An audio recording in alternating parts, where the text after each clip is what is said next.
Hello Internet, my name is Lave and this week I watched Passengers, which is directed by Norwegian director Morten Tyldum, who also directed the excellent Imitation Game from 2014. Here he's tackling the sci-fi genre, which is set in the future on board this spaceship called the Avalon, which is on a 120-year mission to this new planet which has been colonised by this corporate company called Homestead. On board are 259 crew members and 5,000 passengers who are all in hibernation pods while the ship is on autopilot, carrying them to their new home and destination. Unfortunately, something goes wrong and two of the passengers' hibernation pods are broken and they wake up 90 years too early with no chance of going back into hibernation or turning the ship around. So the first act and parts of the second act is where the film was most interesting for me. It really sets it up to be a psychological isolation castaway in space film, which is no new thing if you think of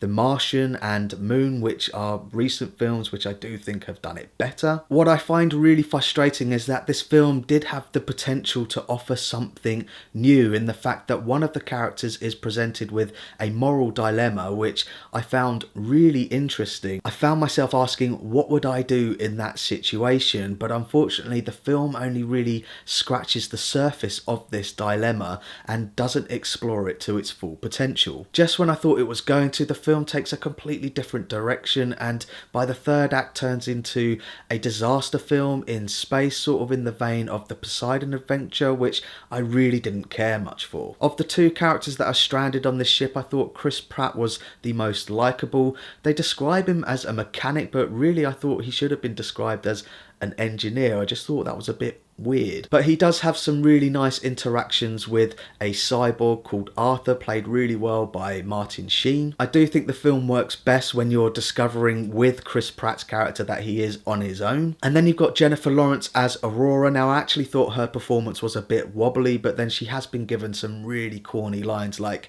"You die, I die," and "If I open that door, you're going to die." Ooh. And I have to say that I wasn't entirely convinced by the romance that develops between them, and I have to say it's really hard to feel sorry for these two incredibly pretty people who are living on basically a luxury liner. Think in terms of Wall-E, all of the people on that ship before they got fat. Yeah, I can think of worse situations to be in, and even though the ship is kind of falling apart, there is a really weird bit where they manage to plug a hole with an iPad.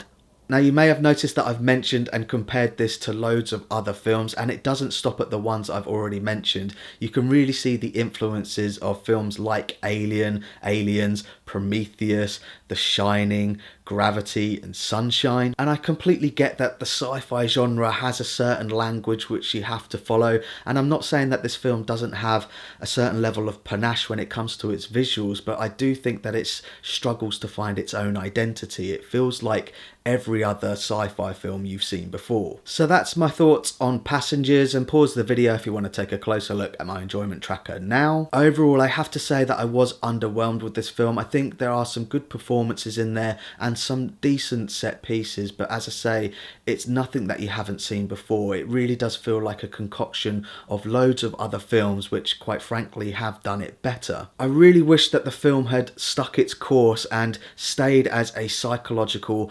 isolation thriller. As I say, it has a really good, interesting dilemma which one of the characters is faced with, and as the film was going on, I was thinking about how it might end, and I thought it would have been really good if this dilemma had come back full circle. Now I don't want to say too much more for spoilers, but needless to say, I thought the ending was really a big cop-out. So thanks very much for watching my review of Passengers. I really do appreciate it. If you can, give this video a like and don't forget to share the lave. You die, I die.